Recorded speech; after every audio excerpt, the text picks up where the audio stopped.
ஆண்டவராகிய இயேசுவின் நாமத்தினாலே இந்த காலை வேளையில் கூட உங்களை யாவரையும் வாழ்த்துகிறேன். கர்த்தர் உங்களை ஆசீர்வதிப்பாராக. இந்த நாளிலே கூட சங்கீதம் 32:10 கடைசி பகுதியை கூட வாசித்து தியானிக்கலாம். கர்த்தரை நம்பி இருக்கிறவனையோ கிருபை சூழ்ந்து கொள்ளும். மிக அருமையான வேத வசனம்.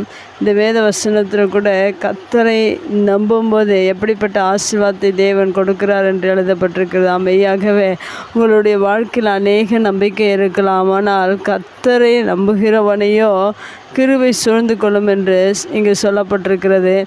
மெய்யாகவே கர்த்தரை நம்பும்போது அவருடைய கிருபை நம்மை சூழ்ந்து கொள்ளுகிறதாக இருக்கிறது. கிருபை என்பது நாம் அதற்கு ஈடாக எதையும் கொடுக்க முடியாது. அது இலவசமாக தேவன் கொடுக்கிற ஒரு ஈவாக இருக்கிறது. அந்த ஆசீர்வாதத்தை நாம் பெற்றுக்கொள்ளும் போது உலகத்தில் இருக்கிற சகல நன்மைகளும் சகல ஆசீர்வாதங்களும் நமக்கு வந்து சேரும்.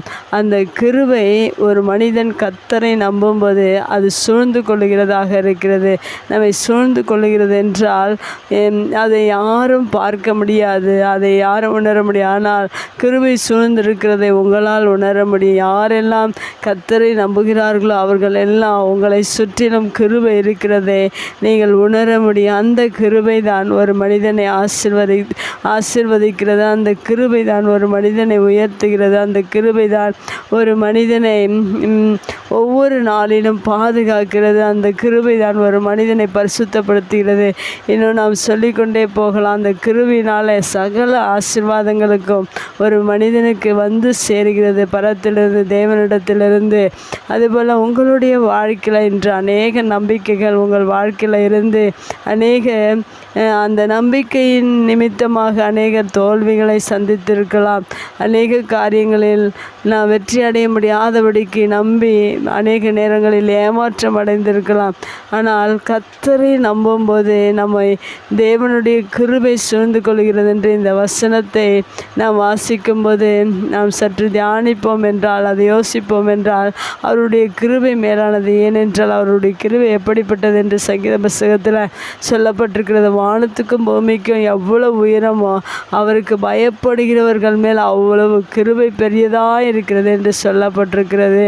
இன்னும் 117 சங்கீதத்தில் அவருடைய கிருபை குறித்து என்ன அவர் நம்மேல் வைத்த கிருபை பெரியது என்று சொல்லப்பட்டிருக்கிறது. அதனால் நாம் ஒவ்வொரு நாளிலும் பெரிய கிருபையை அளவிட முடியாத அந்த கிருபையை நாம் பெற்றுக்கொள்வதற்காக நம்மை கிருபை சூழ்ந்து கொள்ளும்படியாக ஒவ்வொரு நாளிலும் அவரை நம்பி வாழ வேண்டும். இந்த உலகத்தில் இருக்கிற மற்ற காரியம் என்று அநேகர் தன் சொந்தங்களை நம்புகிறார்கள், பணத்தை நம்புகிறார்கள், வேலையை நம்புகிறார்கள், பிள்ளைகளை நம்புகிறார்கள். யாரை இந்த உலகத்தில் நம்பினாலும் அது நம்மை விட்டு கைவிட்டு சென்றுவிடும். ஆனால் கர்த்தரை நம்புகிறவனையோ கிருபை சூழ்ந்து மனிதர்கள் யாரை நம்பினாலும் அவர்கள் நம்மை விட்டு விலகி விடுவார்கள், கைவிடுவார்கள்.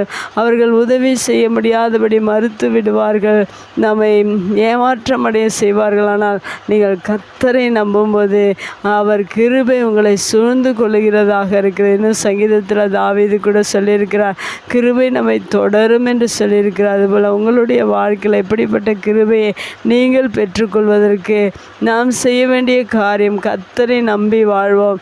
கிருபை நம்மை சூழ்ந்து கொள்ளும். அநேக ஆசீர்வாதங்களுக்குள்ளாக அந்த கிருபை நடத்தும். நீங்களும் ஒருவேளை அந்த கிருபையை நம்பாமல் இருப்பீர்கள் என்றால் நம்பி பாருங்கள். மெய்யாகவே உங்களுடைய வாழ்க்கையில் அதை சூழ்ந்து கொண்டு உங்களை ஆசீர்வதித்து உங்களை உயர்த்து நடத்துகிறதாக இருக்கிறது.